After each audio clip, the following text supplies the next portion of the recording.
میدونید که یکی از معجزه‌گرترین سوره‌های قرآن آیت الکرسی هست که میتونید با خوندن اون بر روی نمک ناممکن‌های زندگیتون رو ممکن کنید. تنش‌ها و انرژی‌های منفی رو که وارد زندگیتون شده از بین ببرید و به خواسته‌ها و حاجتتون برسید و زندگیتون رو به سمت خوشبختی هدایت کنید.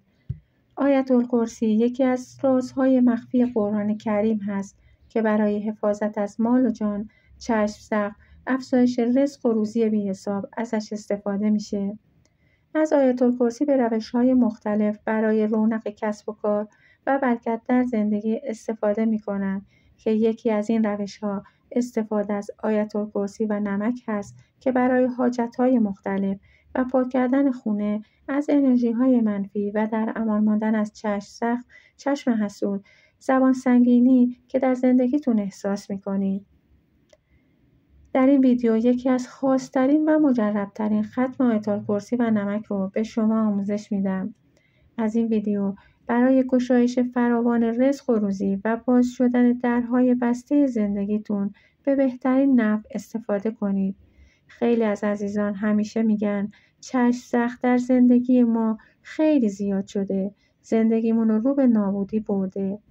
حتی یکی از عزیزان کامنت گذاشته بودن چشم سقف باعث شده خونه‌ای رو که در حال نقاشی و رنگ کردنش بودم جلو خودم توی آتیش سوخت. ازتون میخوام اگه احساس میکنی زندگی شما در خطر چشم سقف یا فقر و تنگدستی هست حتما این ویدیو رو تا آخر ببینید.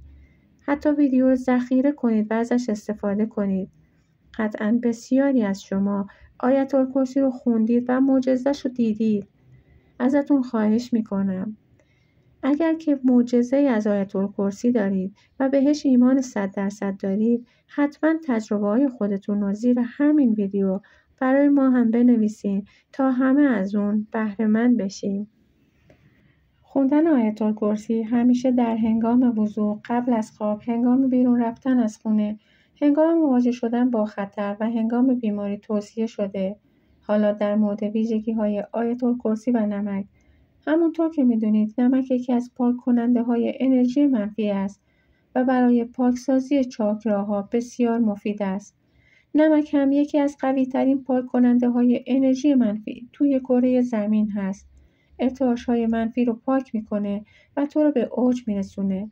دقت کردین همه میگن کنار ساحل دریا به آرامش میرسیم؟ به دلیل انرژی حاصل از ترکیب نمک و آب دریاست. حالا چرا اینو گفتم؟ چون میخوام بگم ما میتونیم به کمک نمک انرژی ها رو تغییر بدیم.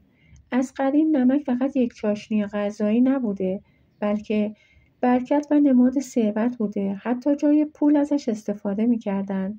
واسه همینه که این ماده تا این حد قدرت داره برای جذب فراوانی و پاکسازی انرژی های منفی و تغییر ارتعاشات. گاهی دیدین توی کفش کسی که میخواد از خونه بیرون بره نمک میریزن. نمک به عنوان یک عنصر طبیعی از دیرباز تا کنون مورد استفاده قرار گرفته برای از بین بردن انرژی های منفی. اما راز خوندن آیت الکرسی بر نمک برای برقراری مهر و آشتی و از بین بردن اختلافات و هر گونه کدورتی آیت الکرسی را 11 مرتبه بر نمک بخوانید. بعد از 11 مرتبه آیت الکرسی یک بار سوره فلق و یک بار سوره ناس را بخوانید. سپس نمک را در 4 گوشه خونه بپاشید. مقداری نمک را در اتاق خواب‌ها بذارید و بعد از 3 روز نمک‌ها را جمع کنید. در مورد این کار با کسی صحبت نکنید. و اگر که در خانه باغچه دارید، نمک‌ها را در خاک باغچه دفن کنید تا انرژی‌های منفی را با این کار دفع کرده باشید. اگر هم به خاک دسترسی ندارید، نمک را در آب روان بریزید. اگر می‌خواهید گره از کار شما باز بشه، اگر احساس خستگی در زندگی دارید، اگر می‌خواد انرژی‌های منفی از زندگیتون دور بشه، فقط کافیه هفته یک بار نمک رو بر روی دست چپتون بریزید و آیت الکرسی رو 1 مرتبه همراه با معوذتین یعنی سوره ناس و فلق بخونید و سپس نمک را در خاک یا در آب روان بریزید تا انرژی‌های منفی از شما دور بشه. گاهی مشکلات مالی باعث اختلاف در زندگی و بروز کینه و کدورت میشه. پس اگر بابت فقر و بیپولی توی زندگیتون مدام بحث و اختلاف زیاده، از روشی که گفتم ترکیب آیت الکرسی و نمک استفاده کنید و با این روش کینه و کدورت و انرژی های منفی رو از زندگیتون دور کنید. اگه این ویدیو براتون مفید بود، اون رو لایک کنید، دکمه سابسکرایب رو بزنید تا هر زمان ویدیوی بارگذاری میشه شما هم در جریان قرار بگیرید. اگه از ویدیو خوشتون اومد و گرفتاری رو میشناسید، کسی رو میشناسید که به این ویدیو، به این آگاهی نیاز داره، حتما ویدیو رو براش ارسال کنید. فراموش نکنید ویدیو لایک کنید و به جمع خانواده رازهای آیات بپیوندید تا هر زمان ویدیوی بارگذاری میشه شما هم در جریان قرار بگیرید.